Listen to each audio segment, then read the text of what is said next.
history, and that problem came as a result of software failure. So I converted those problems into a computational problem, not by force, but that is how it is, because computational problems exist between the output and the input, as we have seen in the previous video. Now, I would like to bring to your attention that, you know, when we talk about algorithm, we are considering something very interesting, especially when we think of it in terms of our mindset. Because the way I understand algorithm is that algorithm begins from our minds, is the mindset. Because what we think about solving the problems cannot come from anywhere other than from our mind. And the beginning of the solution, beginning of the movement, beginning of the progression of anything begins from our minds. And that is the beginning of algorithm. So that's how we are going to understand this algorithm based on the problems that are there in the space. So gaining an absolute knowledge about the problems, about the solutions, about the algorithm depends on the dimensions of the problem that we may want to solve, and the solution spaces. So the solution spaces are there because the problem spaces also do exist. But when we have problems, our main targets will be the solution spaces, because that's where we want to be. We already have the problems. How can we get out of it?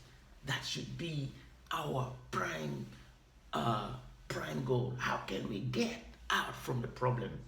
And that, my friend, is the place where algorithms sit. So I model problems in this model of mine as being vectors in the space. The problems are modeled like vectors in the space. Just think of it like you have a lot of vectors moving in the space, and those are the problems. They are in our mind, but you cannot see them in the space. That's why we use our imagination to see them, to package them, so that we come up with the solutions. And the solutions to those problems are the algorithm that we need, which will exist between the problem space and the solution space. So how can we move from the problem space to the solution space? And that's a good question. In order to do that, we need to get an absolute knowledge of the computational problem and the expected solutions. We need to establish the link between between the problems and the solution. Specify how we can move from the problem, which can be modeled to be at point A, like a vector from point A, the problem space. For example, we have to move from there to point B, the solution space. We can move inductively and deductively in either way to verify that problems have been solved and the solutions that we have got is compatible with the problem and with our expectation. So this can be done linearly by applying some mathematical principle of linear algebra that that can be explained best by referring to the theory of relativity that Albert Einstein published sometimes in 1905, and I think he came with another one in 1915.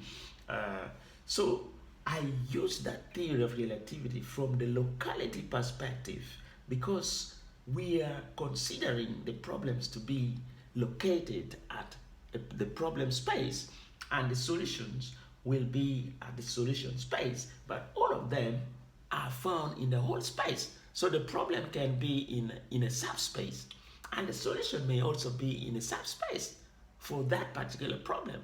Or the problem can be in a whole space with the solution in the whole space. But all of them depends on the dimension of the problems that we are trying to solve. And the level of the dimension of the problems dictate the complexity of the kind of algorithm that we are going to use to solve that problem.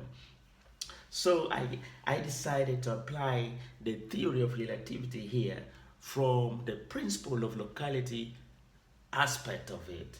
I know there are two theory of relativities. One was the special relativity and the other one was the general relativity. One does not consider gravitational pull and the other one does.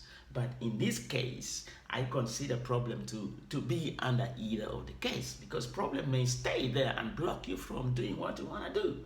Or the problem can move from one place to another, or extend, or escalate, or scale up if you don't solve it.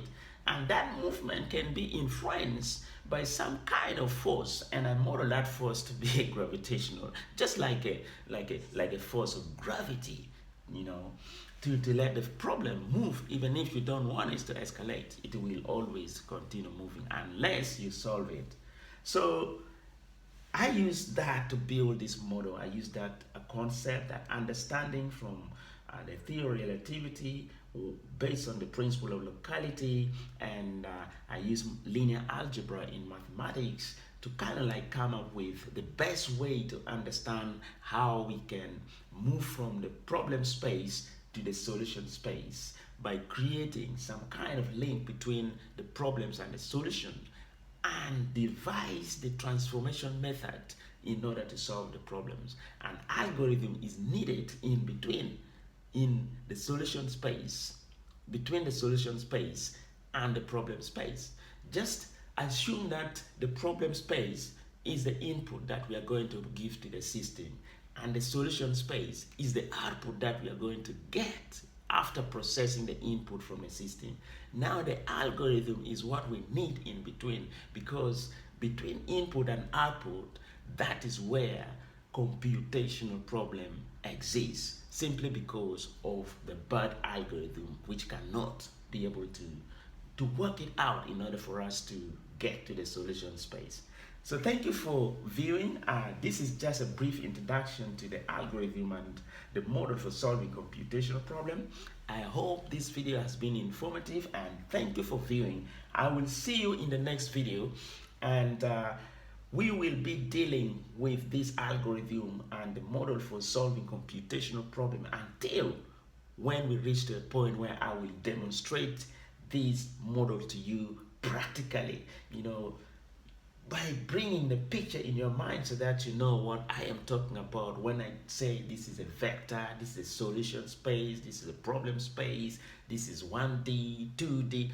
Those are the core of these models, and I'm going to explicitly explain them to you so that you understand properly in order to come up with the contextual understanding of the computational problem and algorithm in order to solve world computational problem. And that is the key.